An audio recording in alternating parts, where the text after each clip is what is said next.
Welcome back, and today I'm going to be delving into the world of romance scams and why the heck people fall for romance scams in the first place. Imagine this.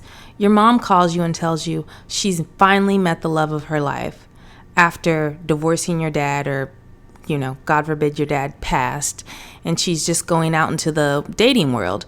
And she wants to tell you how happy she is, how he makes her feel so special, how he's the one for her. And how eventually, after some odd months of exchanging text messages and maybe even funds, she wants you to meet him eventually. They have plans to be together, and you ask for a picture of him, and the man looks fairly young. Your mother is probably like 50, 60, even 70. Up there in age, and she's trying to convince you that this man who looks like a model is someone that she wants to be with and that wants to be with her. So let's explore.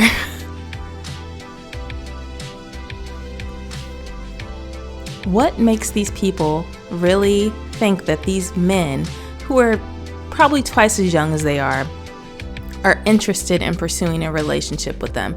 And even after a bunch of information that's available on the internet and making them aware of what these scams are like and what to look for, they still fall for it.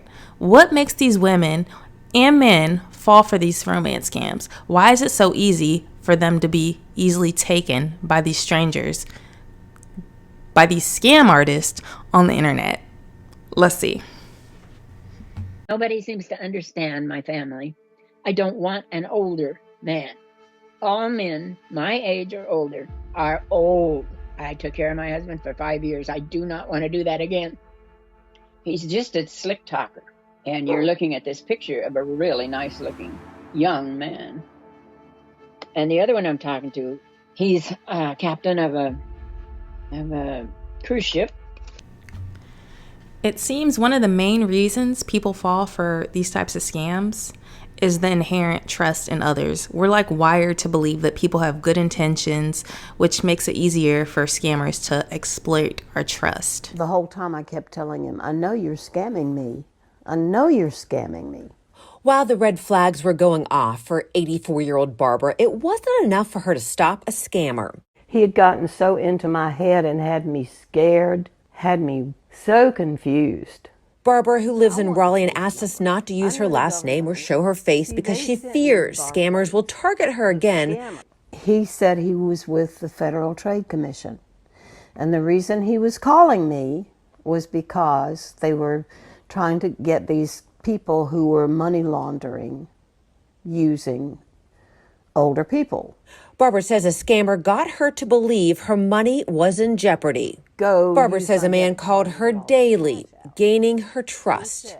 I always thought scammers, they were going to hit you fast and run. He didn't. He did not hit fast. He took his time with everything. Over a 2-week period, she says, he convinced her to take $7,500 from her bank account and transfer money to him daily. The way it was going to end was they had all my money. They would run it through the cleaning process. And then there would be local undercover people who would come to my house and bring funds to replace my money. But after Barbara sent all of that money she had, he called me when it was over and he said, I just want to thank you for all your hard work and helping me get this done. She never heard from him again. Her money gone. I don't want that to happen to anybody else. For sure, scammers are skilled manipulators. They like to prey on the emotions of the people to cloud their judgment. They like to tap into their desires for financial security, personal fulfillment, and social acceptance, which they often present enticing ideas or opportunities that might seem too good to pass up. He said his name was Jimmy, handsome, young, and in the U.S. alone. Last October, Cindy Tsai says he accidentally messaged her on WhatsApp. Are you Linda from the pet store? And I messaged back and said, wrong number. That seemingly innocent exchange quickly escalated into Cindy sharing personal information. Going through a divorce at that time. So, yes, it was a relationship, I would say. In my mind, it was a relationship. Within weeks, Jimmy showed Cindy how much money he was making trading in cryptocurrency and offered to help her invest on the platform he was using. And I basically said, look, I don't need a financial advisor. I am not giving you a dime. So he came back and said, you're not giving me a dime. This is completely controlled by you. That's when it piqued my interest. Jimmy gave her a link, and Cindy set up the account. And they'll click on those hyperlinks. It will take them to a site that is either spoofed or very close to the legitimate site. They've become very sophisticated at making these websites look real when they're not. What was the total amount you invested? Everything said and done, $2.5 million. With cryptocurrency, it's different. If you give somebody your digital wallet or your private key that allows them to access that wallet, that is gone instantly. There is no clearing process, so it's very difficult for law enforcement to track that. Cindy says she became suspicious after having a hard time withdrawing money, but by then it was too late. Economic factors play a significant role. Scammers often thrive in times of economic uncertainty and take advantage of individuals seeking alternative paths to financial stability. Scams are on the rise, and experts say the pandemic has made people even more vulnerable for these types of illegal operations. Anayeli Ruiz spoke with some experts, and she explains how you can protect yourself. Many say love is free, but online scammers seem to think differently, and this pandemic has made it easier to prey on the innocent. We are definitely seeing an increase in various online scams during the pandemic.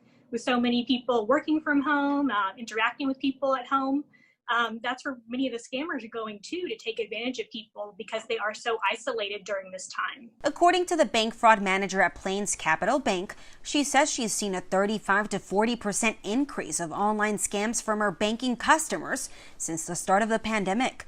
But the majority of these romance scams involve people on social media platforms and dating sites. One of the hardest frauds for us to investigate because individuals do not want to believe that it's fraud. There's emotions involved. Scammers trick their online significant others out of their savings and even their unemployment benefits by claiming they need to help pay for COVID-19 related emergencies. The fraudsters groom their victims over time and gain their trust to demand what they want, whether that's cash or even gift cards. The newest trend, asking their victims to commit bank fraud. The fraudster will forward money to the victim by means of these unemployment benefits or a fraudulent wire or a counterfeit check, and then ask them to send those proceeds.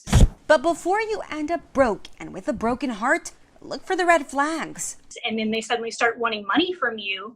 You haven't even met them in person. Maybe you haven't even done a video chat with them. Suddenly they're asking all this of you. So that's a big red flag. Scammers will capitalize on the vulnerabilities of older folks and exploit societal pressures. They will present themselves as authorities using persuasive narratives and professional-looking websites to establish credibility. Remember Leanne? She was engaged to a man who she had never met. In my heart, do I believe Terry is real? Absolutely. Terry even sent her a $500 engagement ring. Leanne sent him $3,200 in return. Here's Dawn, whose online romance started with love letters. I send the money to David. It goes to somebody else that lives in Turkey, and then he gets the money from them. I love David, and I want to be with David. Dawn was so smitten, she sent David $30,000. Sandy gave her heart to a man she had neither met nor spoken to. I've sent cash to Max in cereal boxes. I take the money and put it in the bag. I've gotten quite good at it. Well, that's $63,000 that she'll never see again. Gilda was swept off her feet by her online boyfriend. I love him and I think he's real. She sold her home and sent $200,000 overseas. Sabrina signed up for a dating website to find love. I consider James to be my boyfriend. I am in love with James, and I believe James Conner loves me too. She sent him a staggering $265,000. When Joy came to the show, she was planning her wedding. This is the dress. This is the dress I'm getting married in. Well, Joy is still waiting at the altar. Thankfully, she only sent him about $50,000. All of these women sent money to men they had never met. It seems the only way that we can control the rise of romance scams is to make sure that people that are vulnerable in your life, meaning older people, your parents, older aunts, older uncles, they have the knowledge that will enable them to not fall for these romance scams and to see it when it's coming and to know the signs. Thank you for listening.